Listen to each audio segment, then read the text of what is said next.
Cinema താരം അജിത് ജയലളിതയുടെ പിൻഗാമിയാകുമെന്ന അഭ്യൂഹങ്ങൾക്കിടെ അദ്ദേഹം shooting ഒഴിവാക്കി ചെന്നൈയിലെത്തിയത് സജീവ ചർച്ചയാകുന്നു.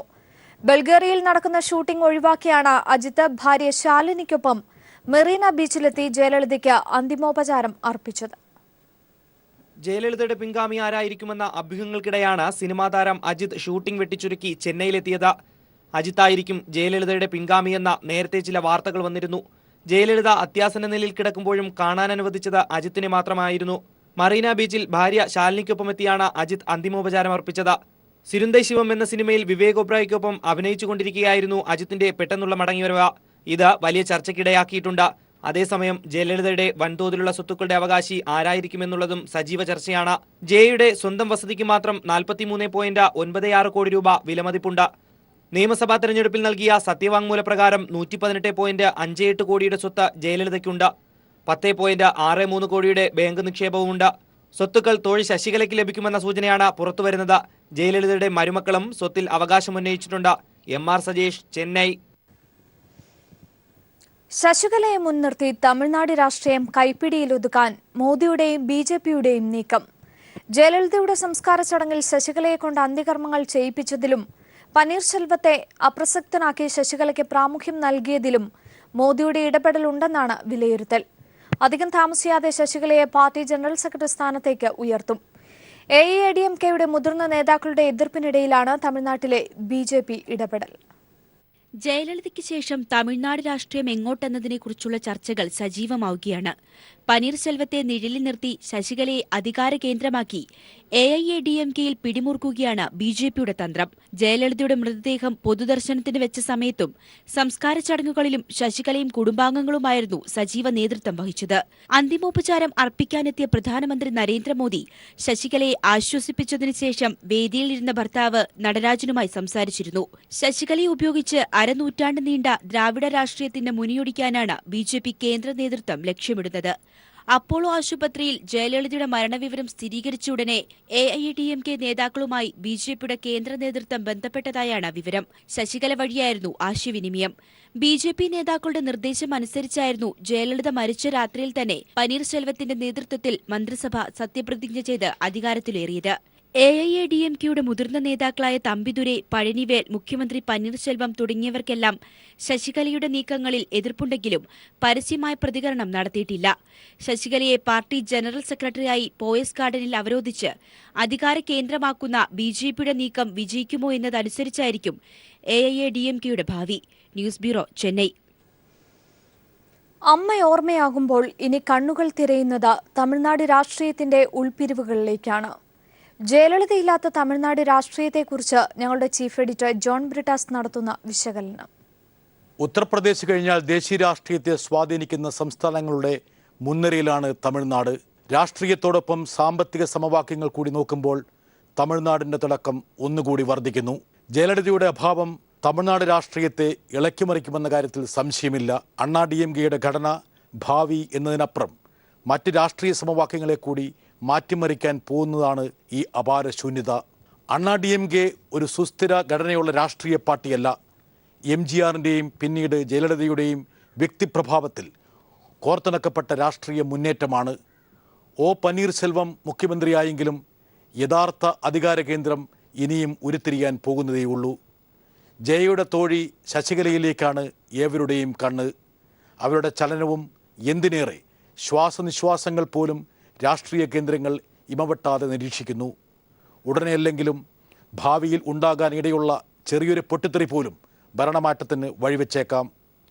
എന്നാൽ കരുണാനിധിയുടെ വഷളായ ആരോഗ്യവും സംഘടനയിലെ പ്രശ്നങ്ങളും പുതിയ അവതാരങ്ങൾ ചക്രവാളത്തിൽ ഉദിക്കുമെന്ന ഭീതിയും DMK രാഷ്ട്രീയത്തിന് മേലും കരുനിഴൽ വീഴ്ത്തുന്നുണ്ട്. പോണ്ടിച്ചേരിയിലെ ഒരു സീറ്റ് ഉൾപ്പെടെ 40 ലോകസഭാ MPമാരെ സംഭാവന ചെയ്യുന്ന തമിഴ്നാടിന് മേൽ ദേശീയ കക്ഷികളായ BJPക്കും കോൺഗ്രസിനും ഒരേപോലെ ഉത്കണ്ഠകളും പ്രതീക്ഷകളുമുണ്ട്. രജനീകാന്തിനെ പോലെയുള്ള താരരാജാവിനെ കിട്ടിയാൽ ഒരു കൈ നോക്കാമെന്ന പഴയ പ്രതീക്ഷയുടെ ചീട്ടുകെട്ട് അമിത്ഷാ പൊടിതട്ടിയെടുത്തേക്കാം. അല്ലെങ്കിൽ ദുർബലമായ DMK വരുതിയിൽ കൊണ്ടുവരാനും BJP ശ്രമിക്കും. പണ്ട് MGR മരിച്ച വേളയിൽ തമിഴ്നാട്ടിൽ നഷ്ടപ്പെട്ട പഴയ പ്രതാപം വീണ്ടെടുക്കാൻ കോൺഗ്രസ് പാടുപെട്ടതാണ്. 1989 തിരഞ്ഞെടുപ്പിൽ 13 തവണയാണ് രാജീവ് ഗാന്ധി തമിഴ്നാട് സന്ദർശിച്ചത്.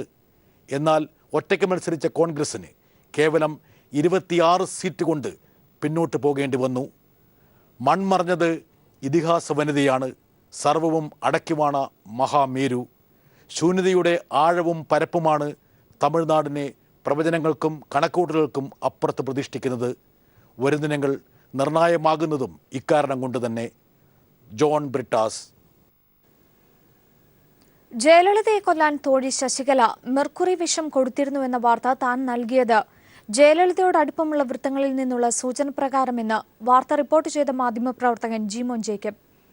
ശശികലയെയും അനുയായികളെയും പോയിസ് ഗാർഡനിൽ നിന്ന് പുറത്താക്കിയതിനു പിന്നാലെയാണ് 2012 തെഹൽക്കയിൽ വാർത്ത വന്നത്. ജയലളിത അറിയാതെ ശശികല നടത്തിയ ചില ഇടപാടുകളെ തുടർന്നാണ് ഇരുവരും തമ്മിൽ തെറ്റിയതെന്നും ജിമോൻ ജേക്കബ് പീപ്പിളിനോട് പറഞ്ഞു. ജയലളിതയുടെ ഉറ്റതോഴിയായ ശശികലയുടെ പോയസ് ഗാർഡനിൽ നിന്നുള്ള പുറത്താക്കലിന് പിന്നാലെയാണ് ഇരുവരും തമ്മിലുള്ള ബന്ധത്തിന്റെ ഉള്ളുകള്ളികൾ തിരഞ്ഞ് അന്നത്തെ ദഹൽക്കയുടെ സൗത്ത് ഇന്ത്യൻ മേധാവിയായ ജിമോൻ ജേക്കബ് ചെന്നൈയിലെത്തുന്നത്. ADMK വൃത്തങ്ങളിൽ നിന്ന് ലഭിച്ച ഒരു വിവരമാണ് തന്നെ ഇത്തരത്തിൽ ഒരു അന്വേഷണത്തിന് പ്രേരിപ്പിച്ചതെന്ന് ജിമോൻ പറയുന്നു.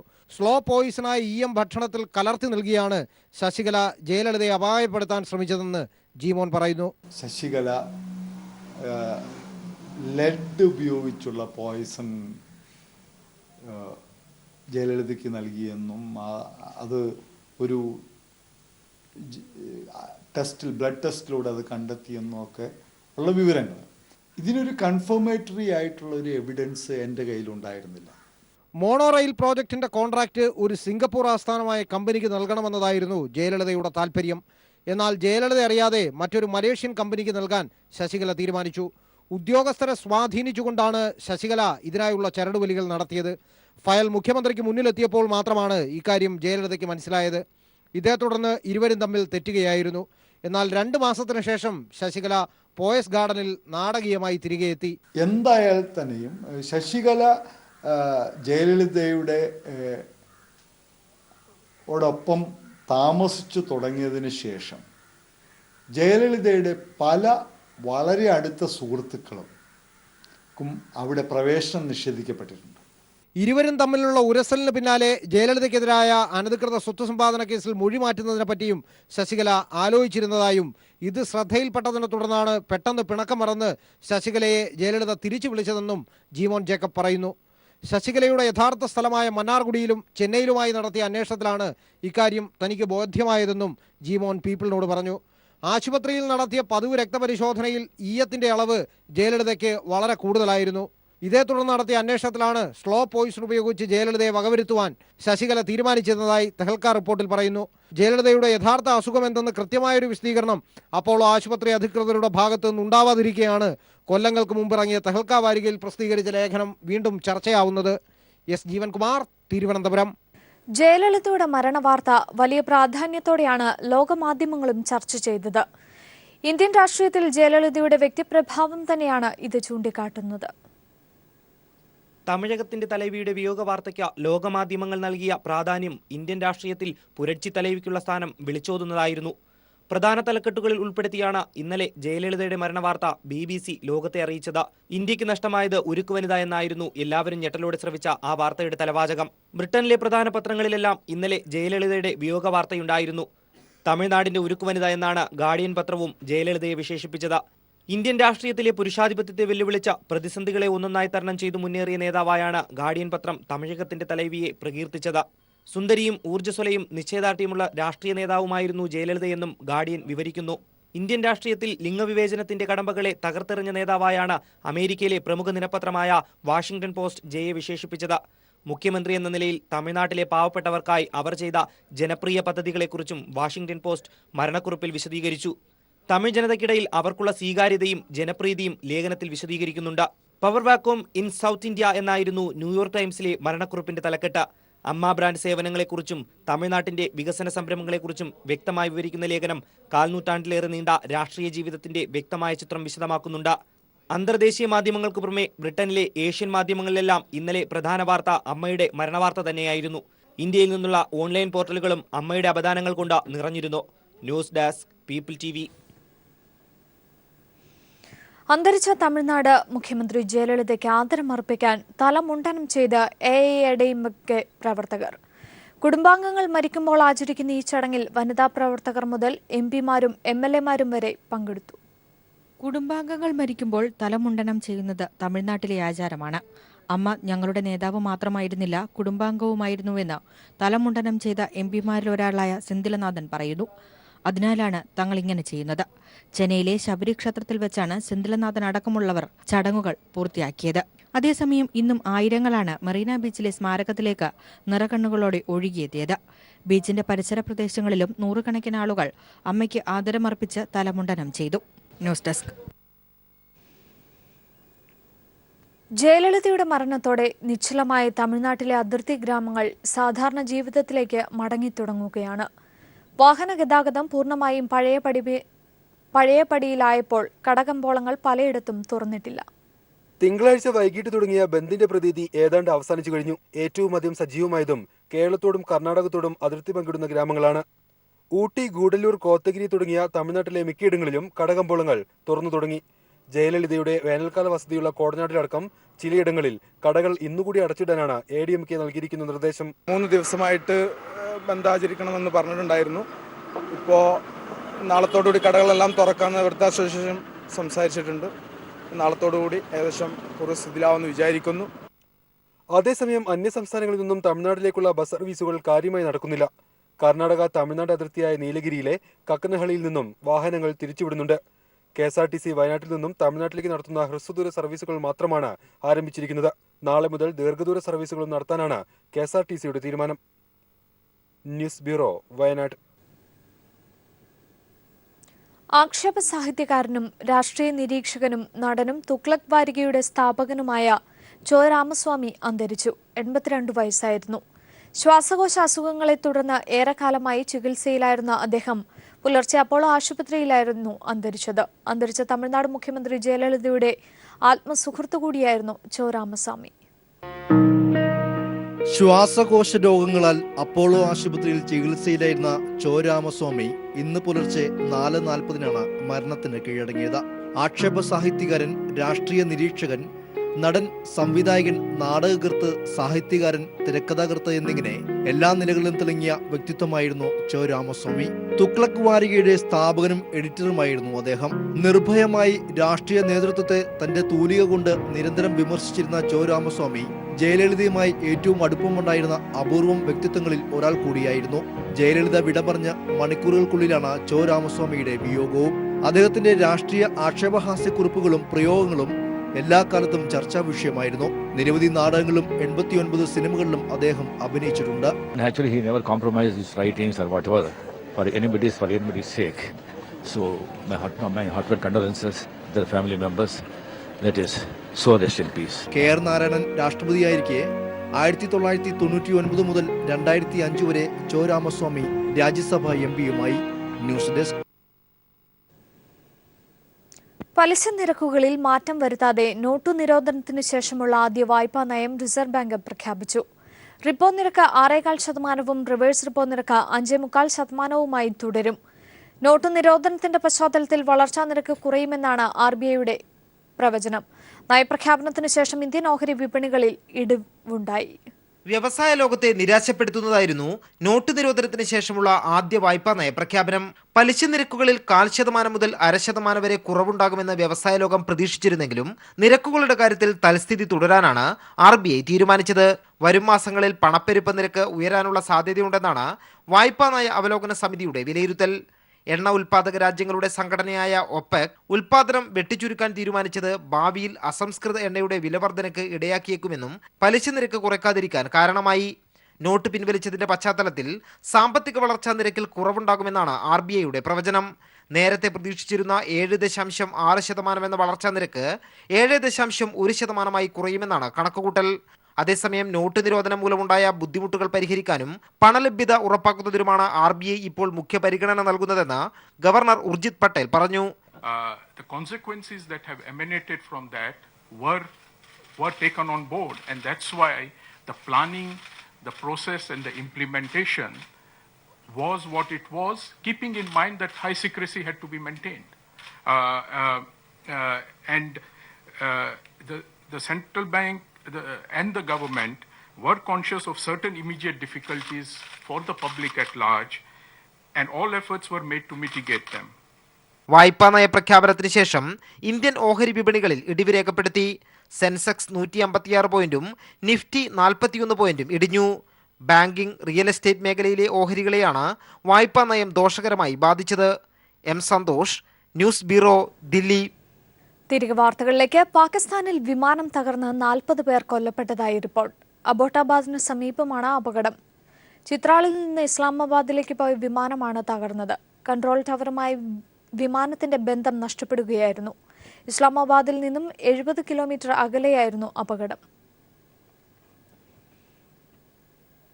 ആൻഡമാനിൽ ന്യൂനമർദ്ദത്തെ തുടർന്നുണ്ടായ ശക്തമായ മഴയിൽ 800ഓളം ഇന്ത്യൻ വിനോദസഞ്ചാരികൾ കുടുങ്ങി. ആൻഡമാനിലെ ഏറ്റവും വലിയ ദ്വീപായ ഹാവലോക്കിൽ വിനോദസഞ്ചാരത്തിന് പോയവരാണ് കുടുങ്ങിക്കിടക്കുന്നത്. ഇവരെ രക്ഷപ്പെടുത്താൻ നാവികസേന 4 കപ്പലുകൾ അയച്ചിട്ടുണ്ട്. അതിനിടെ ഇന്തോനേഷ്യയിലുണ്ടായ ശക്തമായ ഭൂചലനത്തിൽ 97 പേർ കൊല്ലപ്പെട്ടു. റിക്ടർ സ്കെയിലിൽ 6.5 തീവ്രത രേഖപ്പെടുത്തിയ ഭൂചലനത്തിൽ നിരവധി വീടുകളും കെട്ടിടങ്ങളും തകർന്നു. ആൻഡമാനിൽ ന്യൂനമർദ്ദത്തെ തുടർന്നുണ്ടായ കനത്ത മഴയിൽ 800 ഇന്ത്യൻ വിനോദസഞ്ചാരികൾ കുടുങ്ങിക്കിടക്കുകയാണ്. ആൻഡമാനിലെ ഏറ്റവും വലിയ ദ്വീപായ ഹാവേലോക്കിൽ വിനോദസഞ്ചാരത്തിന് പോയവരാണ് കുടുങ്ങിയത്. കനത്ത മഴയെ തുടർന്ന് പോർട്ട് ബ്ലെയറിൽ നിന്ന് ഹാവേലോക്കിലേക്കുള്ള ബോട്ട് സർവീസ് നിർത്തിവെച്ചതോടെയാണ് ഇവർ കുടുങ്ങിയത്. ഇവരെ രക്ഷപ്പെടുത്താൻ നാവികസേന 4 കപ്പലുകൾ അയച്ചിട്ടുണ്ട്. 2 ദിവസമായി ദ്വീപിൽ കുടുങ്ങിക്കിടക്കുകയാണെന്നും സഹായിക്കണമെന്നും അഭ്യർത്ഥിച്ച് വിനോദസഞ്ചാരികളിൽ ചിലർ ട്വിറ്ററിലൂടെ പ്രധാനമന്ത്രിയുടെ സഹായം അഭ്യർത്ഥിച്ചു. അടുത്ത 48 മണിക്കൂറിനുള്ളിൽ ന്യൂനമർദ്ദം ശക്തിപ്പെട്ട് ചുഴലിക്കാറ്റിനും മഴയ്ക്കും സാധ്യതയുണ്ടെന്നാണ് കാലാവസ്ഥാ നിരീക്ഷകരുടെ മുന്നറിയിപ്പ്. അതിനിടെ ഇന്തോനേഷ്യയിലുണ്ടായ ശക്തമായ ഭൂചലനത്തിൽ നിരവധി പേർ മരിച്ചു. റിക്ടർ സ്കെയിലിൽ 6.5 തീവ്രതയാണ് രേഖപ്പെടുത്തിയത്. നിരവധി പേർക്ക് പരിക്കേറ്റിട്ടുണ്ട്. വീടുകളും കടകളും തകർന്നു വീണു. ശക്തിയേറിയ ചലനത്തിന് പിന്നാലെ 30 മിനിറ്റിനുള്ളിൽ 5 തവണ തുടർചലനവും ഉണ്ടായി. സുമാത്ര ദ്വീപിന് വടക്ക് പടിഞ്ഞാറായി കടലിനടിയിലാണ് ഭൂകമ്പ പ്രഭവ കേന്ദ്രം. സുനാമി മുന്നറിയിപ്പുകളൊന്നും നൽകിയിട്ടില്ല. 2004-ൽ 9.1 തീവ്രത രേഖപ്പെടുത്തിയ വൻ ഭൂകമ്പത്തിൽ 2 ലക്ഷത്തോളം പേർ മരിച്ചിരുന്നു. News desk. ഖനി വ്യവസായിയും കർണാടകത്തിലെ മുൻ BJP മന്ത്രിയുമായ ജനാർദ്ദനൻ റെഡ്ഡി 100 കോടി രൂപയുടെ കള്ളപ്പണം വെളുപ്പിച്ചുവെന്ന് കാട്ടി മുതിർന്ന സർക്കാർ ഉദ്യോഗസ്ഥന്റെ ഡ്രൈവറുടെ ആത്മഹത്യാക്കുറിപ്പ്. ജനാർദ്ദനൻ റെഡ്ഡിയും ലാൻഡ് അക്വിസിഷൻ ഓഫീസർ രമേഷ് ഗൌഡയും നിരന്തരം ദ്രോഹിക്കുന്നുവെന്നും വധഭീഷണി ഉള്ളതുകൊണ്ട് ആത്മഹത്യ ചെയ്യുകയാണെന്നും രമേഷ് ഗൌഡയുടെ ആത്മഹത്യാക്കുറിപ്പിൽ പറയുന്നു. വ്യവസായി ജനാർദ്ദന റെഡ്ഡി 100 കോടി രൂപയുടെ കള്ളപ്പണം വെളുപ്പിച്ചുവെന്നാണ് കർണാടകയിലെ സർക്കാർ ഉദ്യോഗസ്ഥന്റെ ഡ്രൈവറുടെ ആത്മഹത്യാക്കുറിപ്പിലെ ആരോപണം. Special land acquisition officer Bhima നായിക്കാണ് 20% കമ്മീഷൻ വ്യവസ്ഥയിൽ കള്ളപ്പണം വെളുപ്പിക്കാൻ സഹായിച്ചതെന്നും നായിക്കിന്റെ ഡ്രൈവറായിരുന്ന രമേഷ് ഗൌഡയുടെ ആത്മഹത്യാക്കുറിപ്പിൽ പറയുന്നു. പണം വെളുപ്പിക്കുന്നതിനായി ബംഗളൂരുവിലെ ഒരു 5 നക്ഷത്ര ഹോട്ടലിൽ റെഡ്ഡിയും നായിക്കും പലതവണ കൂടിക്കാഴ്ച നടത്തിയിരുന്നു. 20% കമ്മീഷനൊപ്പം അടുത്ത നിയമസഭാ തെരഞ്ഞെടുപ്പിൽ സീറ്റും വേണമെന്നായിരുന്നു നായിക്കിന്റെ ആവശ്യം. ഇക്കാര്യം തനിക്ക് അറിയാമായിരുന്നുവെന്നും തുടർന്ന് നിരവധി ഭീഷണികളുണ്ടായെന്നും രമേശിന്റെ കുറിപ്പിൽ പറയുന്നു. ഭീമാ നായിക്കും റെഡ്ഡിയും തന്നെ മാനസികമായി പീഡിപ്പിച്ചിരുന്നു. കള്ളപ്പണം വെളുപ്പിക്കുന്നതിനെക്കുറിച്ച് അറിവുള്ളതിനാൽ വധഭീഷണി അടക്കം നേരിടേണ്ടി വന്നുവെന്നും ആത്മഹത്യാക്കുറിപ്പിലുണ്ട്. ഖനി അഴിമതി കേസിൽ ജാമ്യം ലഭിച്ച് ജയിലിൽ നിന്നിറങ്ങിയ റെഡ്ഡി കഴിഞ്ഞ മാസം മകളുടെ ആഡംബര വിവാഹം നടത്തിയതിനെ തുടർന്ന് ആദായ നികുതി വകുപ്പ് റെഡ്ഡിയുടെ വീട്ടിലും ഓഫീസുകളിലും പരിശോധന നടത്തി വരികയായിരുന്നു. ഇതിനു പിന്നാലെയാണ് സർക്കാർ ഉദ്യോഗസ്ഥന്റെ ഡ്രൈവറുടെ ആത്മഹത്യയും വിവാദ വെളിപ്പെടുത്തലും. ബംഗളൂരുവിൽ നിന്ന് 85 കിലോമീറ്റർ അകലെയുള്ള മധൂരിലെ ലോഡ്ജ് മുറിയിലാണ് വിഷം കഴിച്ച് ആത്മഹത്യ ചെയ്ത നിലയിൽ ഡ്രൈവർ രമേഷ് ഗൌഡയുടെ മൃതദേഹം കണ്ടെത്തിയത്. നായിക്കിനും അദ്ദേഹത്തിന്റെ മറ്റൊരു ഡ്രൈവർ മുഹമ്മദിനുമെതിരെ പോലീസ് കേസെടുത്തിട്ടുണ്ട്. ആത്മഹത്യാക്കുറിപ്പിന്റെ പശ്ചാത്തലത്തിൽ പോലീസ് വിശദമായ അന്വേഷണം ആരംഭിച്ചു. News desk. ശബരിമലകളിലെ ഉൾക്കാടുകളിൽ കമാൻഡോ സംഘം നടത്തുന്ന പരിശോധനകൾ തുടരുകയാണ്. സുരക്ഷ കൂടുതൽ ശക്തമാക്കാൻ തീരുമാനിച്ചതിന്റെ ഭാഗമായി 15-അംഗ സംഘമാണ് വനത്തിൽ പരിശോധന നടത്തിയത്. സന്നിധാനത്തിന് ചുറ്റുമുള്ള ഉൾക്കാടുകളാണ് കമാൻഡോ സംഘം അരിച്ചുപെറുക്കിയത്. വൈകിട്ട് 4:30 തുടങ്ങിയ പരിശോധന 3 മണിക്കൂറോളം തുടർന്നു. ഉൾക്കാടുകളിൽ കിലോമീറ്ററുകളോളം ഇവർ പരിശോധന നടത്തി. മണ്ഡലകാലം ആരംഭിച്ചപ്പോൾ മുതൽ തന്നെ കമാൻഡോ സന്നിധാനത്തെ സുരക്ഷ ശക്തമാക്കിയിരുന്നു. ബാബറി മസ്ജിദിന്റെ ഓർമ്മ പുതുക്കൽ ദിനം കൂടി വന്നതോടുകൂടി സുരക്ഷ ഒന്നുകൂടെ ശക്തമാക്കാൻ സംസ്ഥാന ആഭ്യന്തര വകുപ്പും കേന്ദ്ര ഇന്റലിജൻസും നിർദ്ദേശം നൽകിയിരുന്നു. കാടുകളിൽ നടക്കുന്ന പരിശോധനയിൽ ഏതെങ്കിലും വസ്തുക്കളോ എന്തെങ്കിലും സംശയാസ്പദമായ സാഹചര്യങ്ങളോ ശ്രദ്ധയിൽപ്പെട്ടിട്ടുണ്ടോ എന്ന് അപ്പോൾ തന്നെ വിലയിരുത്തുന്നുമുണ്ട്. ഈ ഏരിയയിലാണ് നമുക്ക് ഒരു ശത്രുക്കൾക്ക് ആക്രമിക്കാനുള്ള അല്ലെങ്കിൽ ഹൈഡ് ചെയ്യാൻ പറ്റുന്ന ഏരിയ. ഓൾമോസ്റ്റ് കവർ ചെയ്തപ്പോൾ നാളെ രാവിലെയും ഇനിയുള്ള ദിവസങ്ങളെല്ലാം ഇതുപോലെ വ്യത്യസ്തമായ സ്ഥലങ്ങളിലേക്ക് പോകണം. ഏതെങ്കിലും എക്സ്പീരിയൻസ് ആരെങ്കിലും സ്റ്റേ ചെയ്തതായിട്ടോ അല്ലെങ്കിൽ എന്തെങ്കിലും അങ്ങനെ എന്തെങ്കിലും ഫൈൻഡ് ഔട്ട് ചെയ്യണമെങ്കിൽ അത് റിപ്പോർട്ടായിട്ട് നമുക്ക് SOI കൊടുക്കാൻ കഴിയുന്നതാണ്. 15-അംഗ സംഘമാണ് ഇന്നലെ തിരച്ചിലിനിറങ്ങിയത്. വരും ദിവസങ്ങളിലും ഇവർ ശബരി വനങ്ങളിൽ പരിശോധനയുമായി മുന്നോട്ട് പോവുക തന്നെ ചെയ്യും. ഡിസംബർ 6 എന്ന ഒറ്റ ദിവസത്തെ മുൻനിർത്തിയുള്ള സുരക്ഷാ പരിശോധനയല്ല ഇവരുടേത്. മറിച്ച് ശബരിമലയ്ക്ക് പൂർണ്ണ സുരക്ഷിതത്വം ഉറപ്പാക്കുക എന്ന മറ്റൊരു ലക്ഷ്യമാണ് ഇതിനു പിന്നിലുള്ളത്. ശബരിമലയിലെ ഉൾക്കാടുകളിൽ നിന്നും ക്യാമറമാൻ വിനേഷ് നേതാജിക്കൊപ്പം ബിജേഷ് നടുവിൽ.